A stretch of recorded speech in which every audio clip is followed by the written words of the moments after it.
अब हम पढ़ेंगे टाकायासु आर्थराइटिस। अब आपको पता है टाकायासु आर्थराइटिस क्या होती है, ये नाज वेसन वेस्कुलाइटिस होती है। नाज वेसन वेस्कुलाइटिस ये मेनली इन्वॉल्व करता है less than 50 years of age group. Asia में मोर कॉमन है, एशिया में मोर कॉमन है as compare to other world, Asia में मोर कॉमन है। ये होता क्या क्या है, इसमें मेनली आपकी आउटिक आर्च इन्वॉल्व होती है। आउटिक आर्च, तो आप देखेंगे आउटिक आर्च में कौन कौन सी ब्रांचेस होती हैं। ये राइट ब्रेकियोसेफेलिक ट्रंक है आपका, जिसके साथ साथ कैरोटिड और राइट सबक्लेवियन आर्टरी निकलती हैं। इधर क्या है, कैरोटिड आर्टरी, सबक्लेवियन आर्टरी, ठीक, left subclavian artery, left carotid artery. अगर आप देखेंगे यहाँ पे तो ये जो नोड्स हैं यानी ये जो एरिया है जहाँ से ये अराइज हो गई है, ये आर्टरीज जहाँ से अराइज हो गई हैं वहाँ पे इन्फ्लेमेशन हो जाता है और ये पैसेज ब्लॉक हो जाता है। अब आप देखिए अगर ये पैसेज बंद हो गया है तो आर्टिक आर्च से यहाँ पे ब्लड जाने में दिक्कत होगी। तो यहाँ पे ये सेम कंडीशन यही होती है कि जितनी भी आर्टिक आर्च है इस आर्च के अराउंड इन्फ्लेमेशन हो जाता है, जिसकी वजह से इसकी जो करस्पॉन्डिंग ब्रांचेस होती हैं उनमें ब्लड कम जाता है। अब आप सोचिए अगर यहाँ पे कैरोटिड में ब्लड कम जाएगा तो फिर सुपरफिशियल टेम्पोरल में ब्लड कम जाएगा तो क्या होगा, हेडेक होगा ही होगा। साथ में ये आपकी राइट सबक्लेवियन है, अगर राइट सबक्लेवियन में ब्लड कम जाएगा तो आपकी रेडियन आर्टरी में ब्लड कम पहुँचेगा, रेडियन आर्टरी। अगर रेडियन आर्टरी में ब्लड कम पहुँच रहा है तो फीबन पंक्स मिलेगी आपको। आपकी पंक्स कैसी होगी, फीबन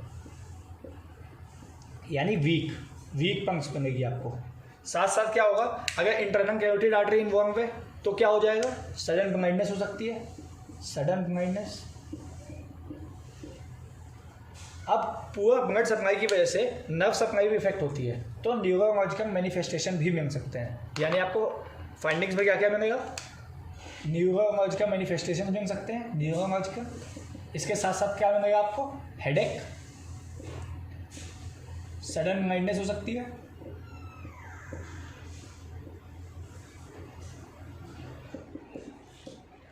और साथ साथ में क्या हो सकता है, फीबन पंक्स यानी वीक पंक्स हो सकती है।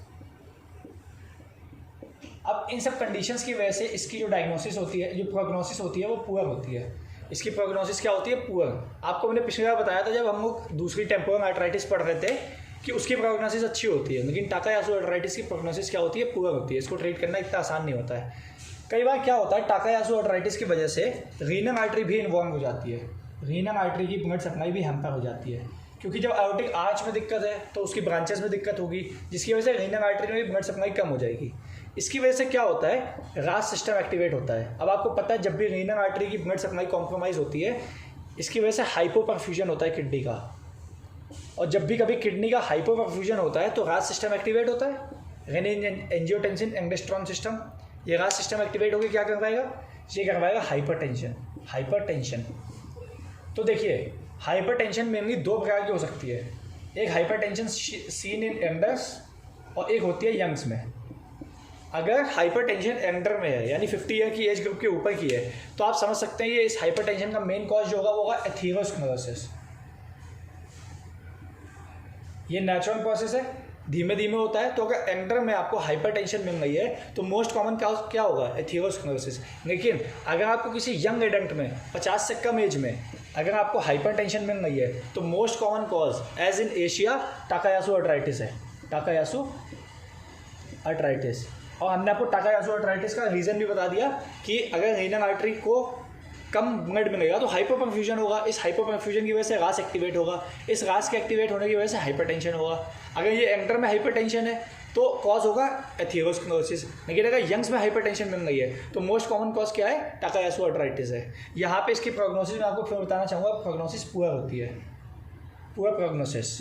और साथ साथ में आपको बायोप्सी में क्या मिलेगा, बायोप्सी में ये नाज वेसन वेस्कुलाइटिस है तो बायोप्सी में आपको क्या मिलेगा, ग्राइनोमा फॉर्मेशन मिलेगा, ग्राइनोमा फॉर्मेशन, ग्राइनोमा इसमें ही प्रेजेंट होगा। यानी दोनों नाज वेसन वेस्कुलाइटिस में, चाहे वो टाकायासु आर्थराइटिस हो या वो टेम्पोरल आर्थराइटिस हो, दोनों में ही ग्राइनोमा फॉर्मेशन मिलेगा।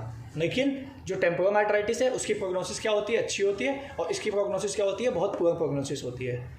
और यहाँ पे साथ साथ में क्या होता है, यहाँ पे आपको हाइपरटेंशन भी मिलेगी, वहाँ पे आपको हाइपरटेंशन नहीं मिल रही थी। तो यहाँ पे हम लोगों ने टाकायासु आर्थराइटिस कंप्लीट कर दिया है।